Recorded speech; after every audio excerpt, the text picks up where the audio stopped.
Popcorn is popping. It's popping. Welcome back, movie buffs. So I'm ready with this big bowl here. I'm catching the popcorn. Okay. I can smell the popcorn. Wonderful. So what films usually come out in the summertime? Action and sci-fi. What does that mean? We are paying homage to doomsday movies. What are we talking about here? We're talking about The Day After Tomorrow, Dennis Quaid, Deep Impact, Morgan Freeman, Annihilation, that chick from Star Wars. I can't remember her name. Oh, well, it doesn't matter. And we're going to watch that. We're about to watch Annihilation this weekend.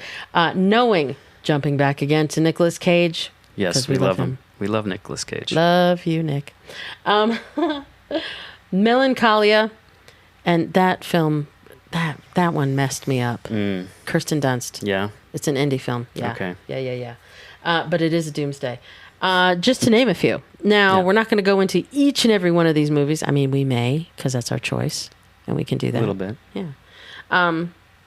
But because if you know movies, you know that doomsday can be a lot of things. The ones that you are thinking about, I know a lot of you out there, you're like, Natty, why are we leaving out movies like Contagion, 28 Days Later, World War Z, I Am Legend, and hey, the 1978 Swarm film, for that matter. Although I don't know if that can really be included, because Swarm is like it's more on a smaller scale. Yeah. It's more like doomsday for a little town. Right. Which, we're talking about the world here.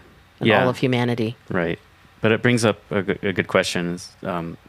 I mean, the fact that doomsday films are even a thing, a genre, to begin with, and but what are the parameters? What is the scope? We recently watched a really awful one. What was that one called? How It Ends. How It Ends. Oh yeah, right. It ended so bad. Badly. It's horrid. Pretty awful, and it's funny to talk about doomsday films as being awful, but I mean, it really. It just left you needing Prozac. Yeah. If you waste your time watching that, don't blame us. We warned you. Don't say we didn't tell you. Don't say we didn't warn you. So there are, originally I thought there are 3 categories of doomsday. You got your sci-fi doomsday, you've got which are all things alien, and I would even say Night of the Lepus, but again, that's more of a small scale doomsday. That's more of like just a micro doom. Micro doom, yes. You are brilliant. That is brilliant. Micro doom. That's perfect. We all have our own personal doom, our personal doomsdays. Micro doom. We got to remember that one. That's good. But the aliens are coming to wipe us out. Do you really think? I don't think they'd really do that. Do you really think that is the intention of every frickin' alien? I wouldn't blame them. I don't. Isn't maybe not the intention of all of them, but certainly, I would not blame them for.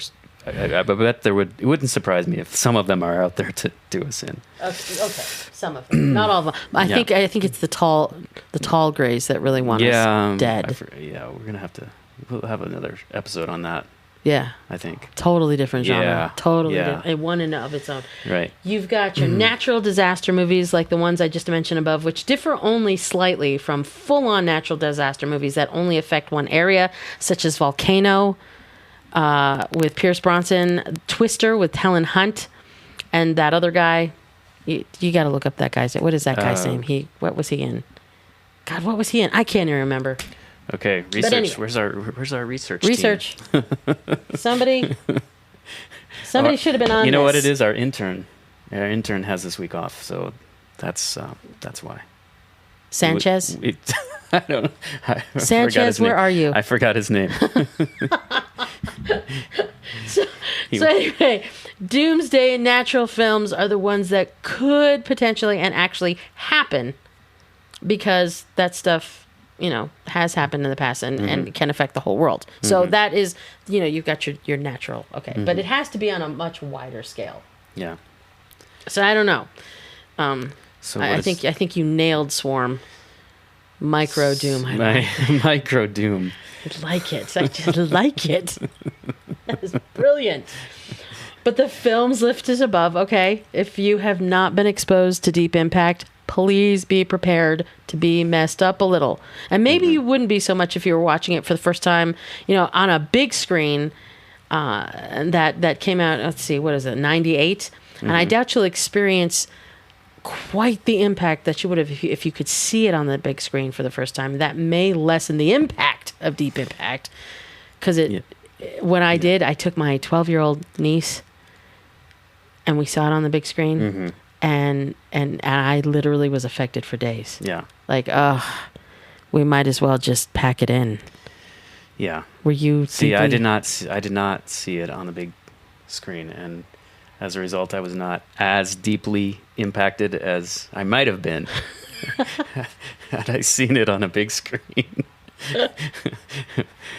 But the impact was felt. Don't get me wrong. It made me. It deeply impacted me. Though maybe not as deeply. Yeah. That's my point. You know what? One scene from that film really, really kind of messed me up. Okay, there's gonna might be a spoiler alert. Spoiler alert.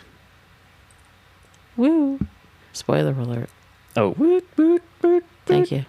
Do we have we need sound effects. Where's our effects people? Where is everybody? We had a whole team assembled, and they sort of called in. I think they're flaking out on us. Our researchers, our interns, anyway. Yeah. So, yeah. Spoiler alert. Spoiler alert. Okay. All right. The one scene that just always sits with me is towards the end. The asteroid is coming. It has hit, and the water gets sucked out. And that girl, she's been estranged from her dad for so long. Do you remember that? And she's standing on the beach, and all you hear as the wave is coming at them is her saying, "Daddy." And it's the way she says that. It's so haunting. Like, did that impact you? You know it did, yeah. You know what's going to happen, and it's just so.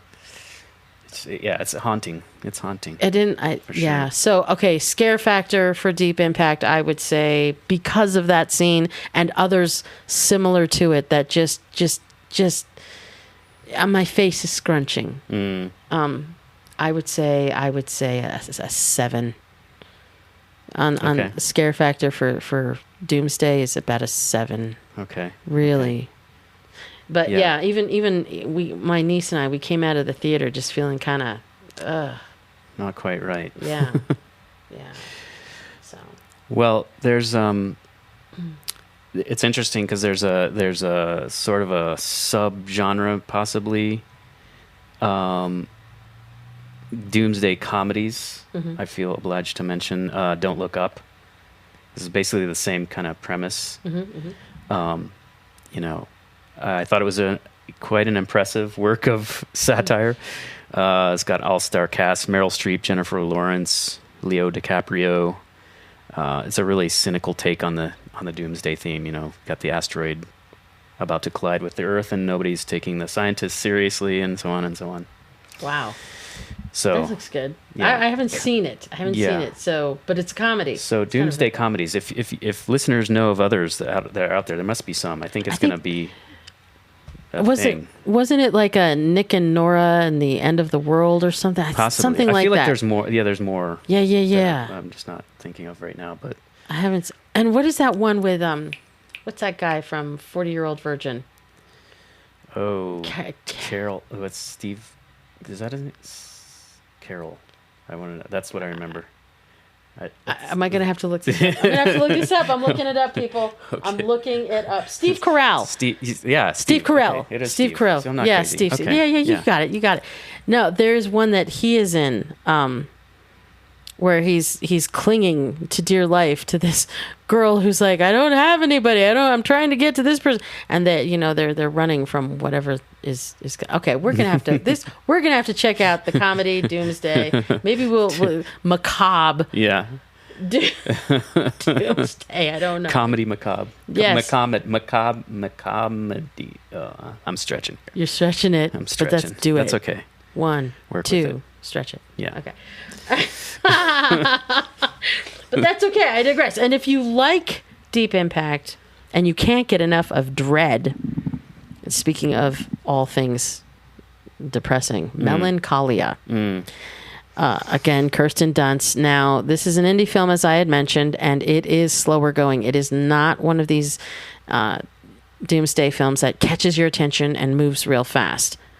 It's kind of weird, as the name suggests. And Kirsten is rather dissatisfied throughout the whole film. She doesn't even actually act like she even wants to be alive anymore. And then, to add to it, the world is ending, and it's just the ending just kind of messes you up. Yeah. It has that same kind of I need some Prozac. Yeah.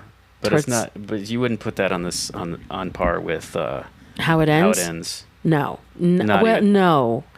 You really got okay. So this may be even another subcategory of doomsday, depressing doomsday, where it's just downtrodden and there's no hope. Yeah. I think I like the doomsday that at least has a glimmer of hope. There's some kind of release. There's some kind of a resolution somehow. Something to grab onto. That's yes. It doesn't just leave you. You're right leave there. you hanging. Yeah. Yeah, you're right there. Yeah. You're right there. Now, I know I mentioned knowing, but I almost think that this is still a borderline flick, as it could be sci-fi, yada, yada, yada. Nick, we love you. But, so when you think about all the genres of natural disaster, or not natural disaster, doomsday, you've got your natural disaster, you've got your sci-fi, aliens are coming to kill us all, you've got your, here's the other one that I forgot to mention, which is a whole thing in itself, because I think the zombie apocalypse. Zombie movies are hardcore.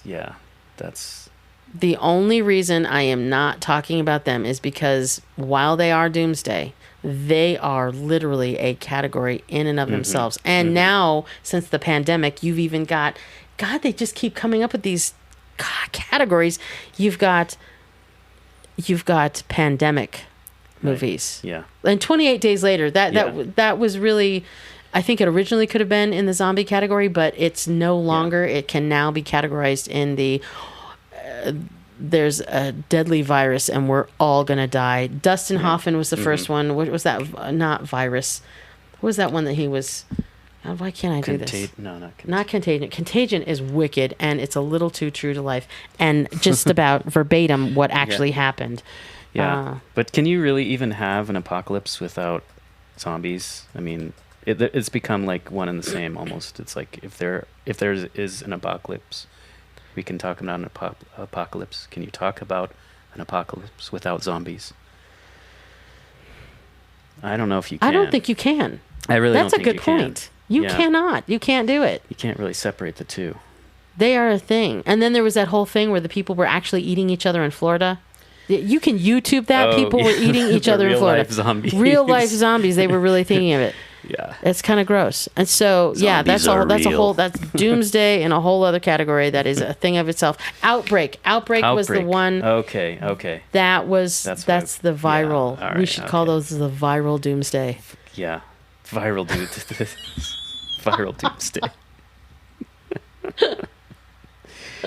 Oh my god, I know. I think it's it's coming to an end, and I'm going to throw it in. So if you like Deep Impact, you're going to like Knowing, you're going to like Annihilation, and that other one with what's his face, Bruce Willis, Armageddon. Yeah. If you like Deep Impact, check out Armageddon. Yeah. And you might want to check out our earlier episodes too. We did talk about The Happening, in episode 1, the plants, where the plants are on the attack, and of course Knowing. We talked about, well, we didn't really specifically talk about Knowing, but we did talk about Nicolas Cage in our special homage in episode 2. So we need a poster of Nick in our studio. Absolutely. Nick, come visit us. We'll get our intern on that. Sanchez. Get on top of Sanchez. So definitely check out our earlier episodes if you're just coming into this new. I want to check those out, and we're going to be continuing this summer movie fun. And check out keep looking for go for those mini end of the world marathons, movie-thons. And I think that's a wrap, isn't it, Nigel? Can you handle the Doomsday marathons? Better stick to the micro Doom thing. Micro Dooms. Yeah. That's excellent. So excellent. All right, so we're going to sign out for this week. Stick with us. Get on that hashtag Nigel and Natty. We out. Out.